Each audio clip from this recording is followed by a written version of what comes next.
اعوذ باللہ من الشیطان الرجیم بسم اللہ الرحمن الرحیم قال اللہ تعالی عز وجل وَلَنَذِيقَنَّهُم مِّنَ الْعَذَابِ الْأَدْنَىٰ دُونَ الْعَذَابِ الْأَكْبَرِ لَعَلَّهُمْ يَرْجِعُونَ۔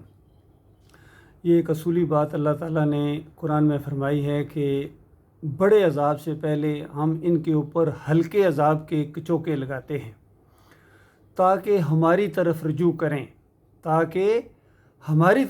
کریں، ہمیں اپنا الہ مانیں، ہمیں اپنا اکیلا معبود مانیں۔ پھر سورہ الانعام کے اندر اللہ تعالیٰ نے اپنے عذاب کا ذکر کیا ہے کہ جب یہ قوم نہیں مانتی ہے، جب یہ ایمان عقیدے کی بات کو نہیں مانتی ہے اور اپنی سرکشی دکھاتی ہے اور دوسروں کو پوچھتی ہے، تو پھر ہم کیا کرتے ہیں؟ 3 طرح کے عذاب کا ذکر وہاں اللہ تعالیٰ نے کیا ہے کہ اگر تم میری طرف پلٹنے کے لیے تیار نہیں ہو تو میں اس کے اوپر پوری قدرت رکھتا ہوں کہ میں تمہارے اوپر سے عذاب نازل کر دوں، تمہارے نیچے سے عذاب لے آؤں تمہیں، یا تمہیں گروہوں میں بانٹوں، فرقوں میں بانٹوں، جماعتوں میں بانٹوں، اور ایک کو پہلے طاقت دوں، دوسرے کو وہ پٹائی کرے، پھر اس کو طاقت دوں اور پھر وہ اپنے بدلے لے پہلے والے لوگوں سے۔ تو اس طرح ادلی بدلی کر کے ہم ایک دوسرے کے ذریعے عذاب دیتے ہیں۔ تو آپ غور فرمائیے اللہ کے بندو، اگر کسی کو اللہ تعالیٰ طاقت دیتا ہے، اقتدار دیتا ہے، دوسرے کی وہ پٹائی کرتا ہے، بدلے لیتا ہے، تو اس کا مطلب یہ نہیں ہے کہ اب اس سے اللہ راضی ہو گیا ہے، پھر اب دوسرے کو اللہ اقتدار دے رہا ہے، اب اس سے اللہ راضی ہو گیا ہے، اس کو اللہ نے عزت دے دیا۔ یہ نہیں ہے۔ اللہ کے اس انداز کو سمجھنے کی کوشش کرو، قرآن کو سمجھنے کی کوشش کرو۔ تو یہ جو موجودہ صورتحال بنی ہوئی ہے ملک کے اندر، یہ بہت ہی تشویشناک ہے، اور جس کے اندر بھی ذرا سا بھی دل ہے اور ہمدردی ہے اور ملک کا اور قوم کا خیر خواہ ہے، اس کا دل کڑتا ہے، اور اگر اس کے پاس ایک سلوشن ہے تو یقیناً اس کو پیش کرنا چاہیے۔ اور آج کل یہ سوشل میڈیا کا دور ہے، جس کے پاس موبائل ہے گویا اس کے پاس زبان ہے، اس کے پاس کان ہے، اس کے پاس آنکھیں، تو وہ اس میں پارٹیسپیٹ کرے۔ میں آپ کا بھائی ہوں، میرا اپنا ایک چینل ہے، اس کے اوپر میں نے ہمیشہ ایمان خالص کے اوپر فوکس کیا ہے، اور بلکہ اس سے پہلے میں نے آج سے 5-6 سال پہلے میں نے، بلکہ اب تو زیادہ وقت ہوا، 8 سال پہلے میں نے ایک پوری کتاب اس کے اوپر لکھی، the unique solution to Pakistan crisis, اور اس میں عمران خان صاحب کے لیے، ابھی وہ اقتدار میں بھی نہیں آئے تھے، پورا ایک میں نے چیپٹر نام لے کے ان کو ایک اس میں ڈالا، اور پوری طرح ان کو ہم نے اس میں رائے دی کہ اگر آپ آگے آنا چاہ رہے ہیں اور صحیح معنوں میں اگر آپ خیر خواہ ہیں قوم کے تو یہ کریں۔ لیکن وہ کتاب پتہ نہیں ان تک پہنچی یا نہیں پہنچی، ان کے سسٹم بھی ایسے ہوتے ہیں، پھر اتنے زیادہ مصروف ہو جاتے ہیں کہ ان کو پھر اللہ کی بات سننے کے لیے بھی ان کے پاس وقت نہیں ہوتا ہے۔ بہرحال اللہ نے ان کو موقع دیا، لیکن اس کا نتیجہ کیا نکلا؟ اور اب یہ کل انہوں نے ایک انٹرویو دیا ہے، یا وہ پریس کانفرنس ٹائپ ہے، جس میں ڈاکٹر یاسمین بھی ساتھ بیٹھی ہوئی ہیں، تو اس میں انہوں نے بھی گفتگو کی اور عمران خان صاحب نے بھی گفتگو کی۔ پہلے تھوڑی سی وہ گفتگو سنیں اور پھر اس کے اوپر میں مزید انشاءاللہ تبصرہ کروں گا، کمنٹس کروں گا۔ انہوں نے وہ تیل نہیں لیا جو ہندوستان نے لیا، جبکہ ہندوستان ایک اسٹریٹجک ایلائی ہے امریکہ کا، اس کے باوجود انہوں نے سستا تیل لیا اور آج اپنے قوم کو فائدہ پہنچائے۔ یہ ہے فرق ایک آزاد فارن پالیسی کا، ایک غلامانہ فارن پالیسی کا، جس کی وجہ سے انہوں نے یہ میرے خلاف سازش کی۔ اس مراسلے میں لکھا ہوا ہے کہ عمران خان روس کیوں کیا، لکھا ہوا ہے اس کے اندر انہوں نے۔ اور دوسری وجہ ہمارے پروٹیسٹ کی یہ تھی کہ ایک یہ کہ ہم کسی قسم میں ہم آزاد لوگ ہیں، ہمارا ملک بنا تھا لا الہ الا اللہ کے نام پہ، ہمارا نعرہ وہ یہ تھا کہ ہم سوائے اللہ کے کسی کے سامنے نہیں جھکتے۔ یہ ضروری نہیں ہوتا کہ بت کے سامنے جھکنا شرک ہے، یہ آپ خوف کے بت کے سامنے بھی شرک ہے، لالچ بھی شرک ہے، آپ جب بھی کسی سے ڈر کے اپنے ضمیر کو بیچتے ہیں، یہ سب شرک ہے۔ تو ہم تو اس کو کبھی مانیں گے نہیں، اس امپورٹڈ حکومت کو، اور اس لیے ہمارا پروٹیسٹ ایک وجہ یہ۔ میں اس کے اوپر گفتگو کرنا چاہ رہا ہوں۔ دیکھیے، عمران خان صاحب کہہ رہے ہیں کہ لالچ بھی شرک ہے، ضروری نہیں کہ بت کے سامنے جھکنا شرک ہے، بلکہ خوف بھی شرک ہے، کسی کے دباؤ اور پریشر برداشت کرنا یہ بھی شرک ہے۔ ایک بات اور بھی کہہ دینا آگے کہ مزار کے سامنے جھکنا بھی شرک ہے۔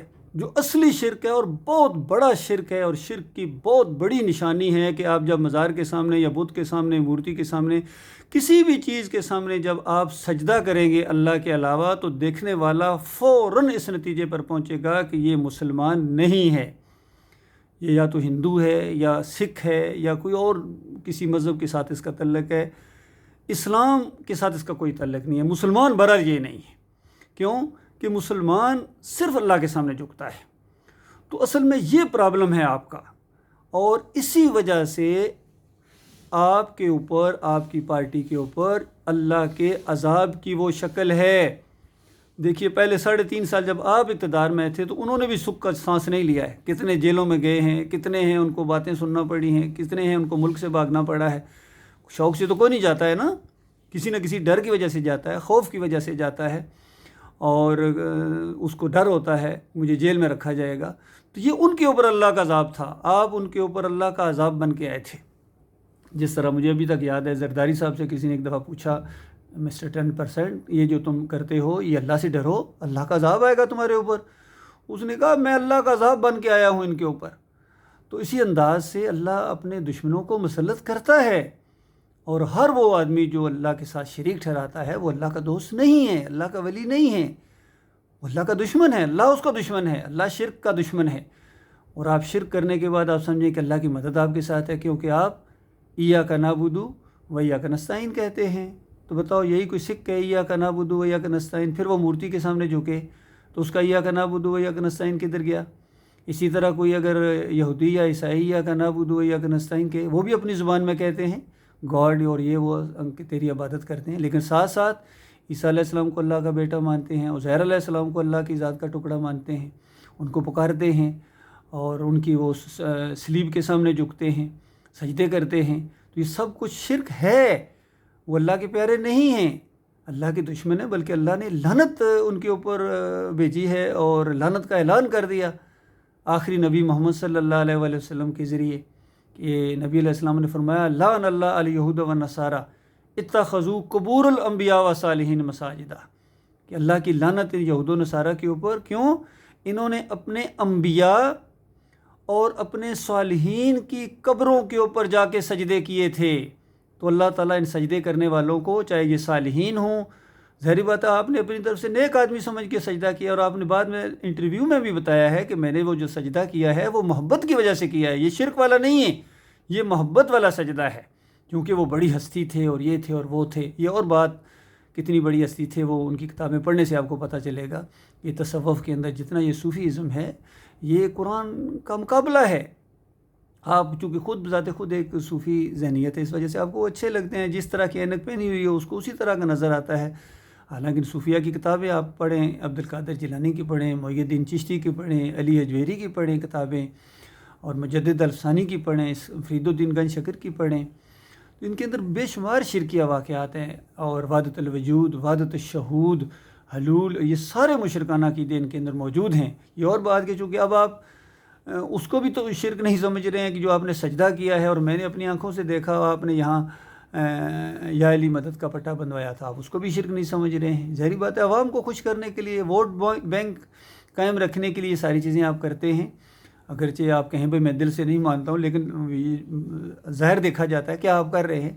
یہ بہت بڑی مذہبی کرپشن ہے، بہت بڑا اللہ کے دین کا انکار ہے۔ اور جس طرح ڈاکٹر یاسمین بھی کہہ رہی ہیں، مجھے اس طرح کی سیٹا 72 سال کی عمر کے اندر وہ ایک معتبر قسم کی خاتون لگ رہی ہیں، اور کہتی ہیں 16 سال سے میں اس فیلڈ کے اندر ہوں، تو یہ گھسیٹا ایسے نہیں گیا ہے۔ آپ عقل مندوں کے لیے اشارہ ہی کافی ہوتا ہے۔ یہ اللہ کا عذاب ہے جو اللہ تعالیٰ اپنے دشمنوں کے ذریعے آپ کو دے رہا ہے، اور پھر آپ کے بھی ارادے بڑے وہ ہیں کہ اب میں 2/3 اکثریت لے کے آؤں گا، پھر میں ایک کو نپٹوں گا۔ ہم نے ویڈیو سیو کر لی ہے، ظاہری بات ہے، دیکھا اللہ کی بات کتنی سچی ہے۔ پھر اللہ تعالیٰ آپ کو طاقت دے کے اگر ان کو پٹوائے گا تو آپ سمجھیں گے کہ اب میرے اوپر اللہ مہربان ہو گیا ہے، اب اللہ چاہے جس کو عزت دے جی۔ تو میں آپ کو صاف بتا رہا ہوں میرے پیارے بھائیو، جس فیلڈ کے اندر آپ محنتیں کر رہے ہیں، یہ ساری آپ کی رائے گاہ جائیں گی۔ یہ جمہوریت کا سسٹم، چاہے یہ پارلیمانی ہو، صدارتی ہو، یہ عوام کی خدائی ہے۔ آپ کو عوام کے سامنے جانا پڑے گا، ان کے پابند ہیں، ان کی ووٹوں کے ذریعے آپ آئیں گے۔ یہ اسلام کا سسٹم نہیں ہے۔ پھر آپ بار بار اپنے جلسوں میں بھی کہتے ہیں، اپنے انٹرویوز میں بھی کہتے ہیں میں 25 سال وہاں رہا، وہ برطانیہ کے اندر رہا، وہاں کا سسٹم میں نے دیکھا، آپ ان سے متاثر ہیں اور آپ پھر نام لیتے ہیں کبھی مدینہ ریاست کا، کبھی قرآن کی کوئی آیت بیچ میں سے نکال لیتے ہیں. یہ مجبوری ہے آپ کی، کیونکہ اس کے بغیر کام چلتا نہیں ہے. میں نے کل پرسوں کی ویڈیو میں ایک بات بتائی تھی اپنے نواز شریف صاحب بھی یہی کہتے ہیں دیکھو قرآن میں لکھا ہوا ہے کہ کسی کی غیبت نہیں کرنی چاہیے، کسی کے پیٹھ پیچھے بات نہیں کرنی چاہیے، اس کی ٹانگ نہیں کھینچنی چاہیے. گویا یہ کہنا چاہ رہے تھے کہ میں جتنی مرضی کرپشن میں نے کی ہے، جو مرضی میں نے پاکستان کو لوٹا ہے اور سب کچھ کیا ہے، تو میرے پیٹھ پیچھے کیوں ٹانگیں کھینچ رہے ہو، کیوں مجھے بدنام کر رہے ہو؟ یہ تو بھائی کا گوشت کھانے کے برابر ہے. اور اگر اس کے اندر وہ چیزیں موجود نہیں ہیں جو الزام لگا رہے ہو تو پھر تو بہتان ہے.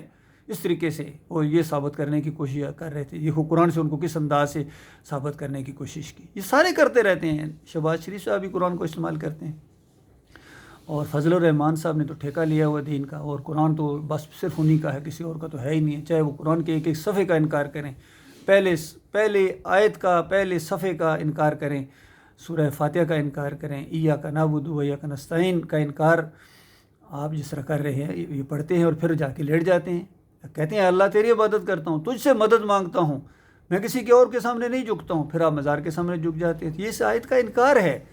اسی طرح محمود الحسن صاحب نے لکھا، اسی آیت کا حاشیہ چڑھایا، آپ پڑھ لیجئے کہ اس آیت شریفہ سے معلوم ہوا کہ اللہ کے نیک بندوں کو، مقبول بندوں کو خالص واسطہ رحمت الہی سمجھ کر اگر پکارا جائے تو یہ بھی اللہ ہی کو پکارنا ہے. بتائیے کتنا بڑا جرم ہے. پہلی آیت جو توحید کیا انہوں نے اس کو شرک کے اندر بدلی کر دیا. اسی طرح اشرف علی تھانوی صاحب کہتے ہیں کہ اللہ کے بندوں کو نبی کا بندہ کہا جا سکتا ہے، قرآن میں لکھا ہوا ہے. پھر ایک اور حضرت مفسر صاحب آئے دعوت القرآن والے، انہوں نے کہا کہ اللہ کے بندے یوسف علیہ السلام کو سجدہ، یہ اللہ ہی کو سجدہ ہے. بتائیے کس طرح انہوں نے قرآن کا انکار کیا. اور بالکل آپ کا بھی وہی موقع کہ یہ گنج شکر کے سامنے جو میں نے سجدہ کیا ہے نا، اصل میں یہ ایسا مذہبی سجدہ ہے جس سے یعنی اللہ بھی خوش ہوا ہوگا، وہ بزرگ بھی خوش ہوا ہوگا، اور ساری عوام خوش ہوئی ہے. لیکن یاد رکھنا وہ اللہ اس سجدے کو شرک کہتا ہے. وہ اللہ تعالیٰ ناراض ہے آپ سے، اور ابھی بھی موقع ہے. اللہ تعالیٰ نے آپ کو بڑی صلاحیت دی ہے، اس صلاحیت کو اللہ کے دین کی طرف پھیریں. بڑے بڑے باصلاحیت لوگ آپ کے ساتھ ہیں، لیکن آپ نے ان کی صلاحیتوں کو اللہ کے دین کی خاطر استعمال کرنے کی بجائے خالص ایک شیطانی راستے، جمہوریت کے راستے میں آپ اس کو صرف کر رہے ہیں، اور ملک کا نام لے رہے ہیں، قوم کا نام لے رہے ہیں. بتائیے اللہ زیادہ پیارا ہے یا ملک زیادہ پیارا ہے؟ مجھے یہ بھی سوال ہے، مجھے سب سے سوال ہے، کیونکہ کئی دفعہ آپ نے یہ بھی کہا ہے نا کہ میرے سے زیادہ پاکستان کو فوج کی ضرورت ہے. بالکل صحیح بات ہے. بتائیے کہ ملک کو فوج کی زیادہ ضرورت ہے یا ملک کو اللہ کی زیادہ ضرورت ہے؟ یہ بتائیے مجھے. اگر اللہ آپ کے ساتھ نہیں ہے اور فوج آپ کی ڈبل مضبوط کر دو، کیا بنے گا؟ سب سے زیادہ اللہ کی ضرورت ہے ہمیں. ایمان جیسے کہتے ہیں، عقیدہ جیسے کہتے ہیں، ہمیں اللہ کی ضرورت ہے. پہلے اللہ کو ساتھ لو، پھر دیکھنا کیا ہوتا ہے. پہلے اللہ کو ساتھ لو، اپنے ایمان کو خالص کرو. میری قوم کے لوگوں، میں آپ کا بھائی ہوں، میں کوئی مولوی پیر نہیں ہوں، نہ ہی کوئی سیاستدان ہوں، نہ دانشور ہوں. میں ایک سادہ سا مسلمان ہوں، ایک فوجی افسر ہوں. 7 پنجاب ریجمنٹ میں نے یہی بات آج سے 38 سال پہلے کہی تھی، یہی بات. تو اس کے بعد انہوں نے، وہ ظاہری بات اس چیز کو نہیں برداشت کرتے، کوئی بھی برداشت نہیں کرتا. آپ کو بھی پریشانی ہو رہی ہوگی یہ بات سن کے کہ یہ کیا بات بیچ میں آ گئی. یہ حقیقت ہے. تو اس بات کے اوپر غور کیا جائے، انصاف صحیح معنوں میں کیا جائے، توحید کو مانا جائے. وہاں بھی میں نے یہی بات کہی تھی کہ دیکھو دم دم علی علی کا نعرہ لگاتے ہو، یہ مارننگ پی ٹی پیریڈ میں جوانو، یہ شرک ہے، یہ نہ لگاؤ. نعرہ تکبیر لگاؤ، ایک اللہ کو پکارو. علی رضی اللہ کو پکارتے تھے، لیکن ہمارے کرنل نجم الحسن ملک جو کمانڈ کر رہے تھے انہوں نے اس کو کیس بنا دیا. اور آج بھی میری اس میں میڈیکل ہسٹری کے اندر لکھا ہوا ہے، جنرل باجوہ صاحب اس کو نوٹ کر لیں، چیک کروائیں. جو CMH میں ابھی بھی وہ پڑی ہوگی، میرا 23232 میرا PA نمبر ہے. 7 پنجاب سے میں ریٹائرڈ ہوں. 70th PA میں لانگ کورس ہے JCB 9. تو اس کے اندر ابھی تک وہ میری جو میڈیکل ہسٹری ہوتی ہے جو CO بیچتا ہے، اور اس پر میرے بلکہ دستخط کرائے گئے کہ آپ کے CO نے آپ کے اوپر یہ آپ کی ہسٹری لکھی ہے، اس کیس کی بیک گراؤنڈ. اس میں باقاعدہ ابھی تک اس فائل کے اندر فلاح کا راستہ پڑا ہوا ہے، جو 4 صفحوں کا وہ ایک ہے جس میں توحید کی، اور وہ ہمارے فوجی افسر نے لکھی تھی، ایک عالم دین نے.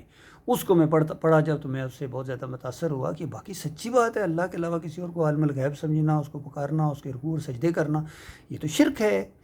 تو اتنی بات ہی وہ بھی لکھی ہوئی ہے. تو بتائیے یہ ایک میڈیکل کیس ہے یا ایک نظریاتی کیس ہے؟ اس کیس کو جب بھی آپ کھولیں گے تو یہ ایک نظریاتی کیس ہے، اللہ کی توحید کا معاملہ ہے. آپ اس کو ساتھ دینا چاہیے. یہ ہے حق کے ساتھ کھڑا ہونا. کبھی آپ حق کے ساتھ کھڑے ہوں، وتواصوا بالحق کریں نا. کسی جلسے میں آپ نے نہیں کہا کہ لوگوں تمہارا داتا اللہ ہے، علی جو ہے داتا نہیں ہے.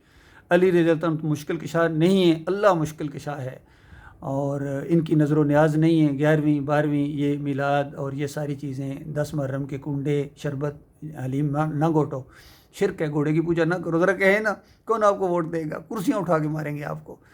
تو یہ حق کو بیان کرنا یا حق کا ساتھ دینا یہ کوئی بچوں کا کھیل نہیں ہے۔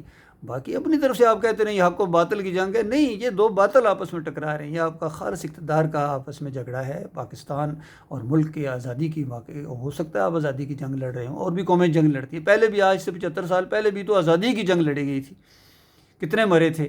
تو بتائیے 75 سال بعد نتیجہ کیا نکلا؟ اسی طرح آپ نے جو وہ مروا دیے، کتنے بندے مروا دیے، بتائیں وہ کس کے کھاتے میں؟ آپ کہہ رہے ہیں آج یہ شہید ہو گئے، اسلام کا بڑا شہید میں، پھر اسلام میں شہید کا معاملہ ہے، وہ تو اللہ کے دین کی خاطر جو کرتا ہے، انہوں نے تو آپ کی خاطر جانے دی ہیں، یا زیادہ سے زیادہ کہہ سکتے ہیں ملک کی خاطر جانے دی ہیں، اللہ کی خاطر تو نہیں دی ہیں۔ تو ملک بذات خود اس وقت ہے جب آپ اللہ کے ہیں، اللہ آپ کے ساتھ ہیں، پھر آپ کا ملک بھی ہے، آپ کی قوم بھی ہے، ساری چیزیں ہیں، مسلمان قوم ہے۔ اور باقی اگر آپ اللہ کو پیچھے کر کے، شرک کر کے، سجدے کر کے ان مورتیوں کے سامنے، درگاہوں کے سامنے، اور یا علی مدد کے نعرے لگا کے آپ کے پھر بینڈ باجا میوزک سب کچھ چل رہا ہے، بتائیے یہ دین ہے؟ کس کو دھوکہ دے رہے ہیں؟ للہ توبہ کریں، معافی مانگیں اپنے مالک اور خالق سے، اللہ تعالیٰ معاف کر دے گا، اور اس کے بعد اپنا رخ جو ہے ایمان خالص کی طرف پھیر دیں۔ اللہ تعالیٰ آپ کو اس کی توفیق عطا فرمائے۔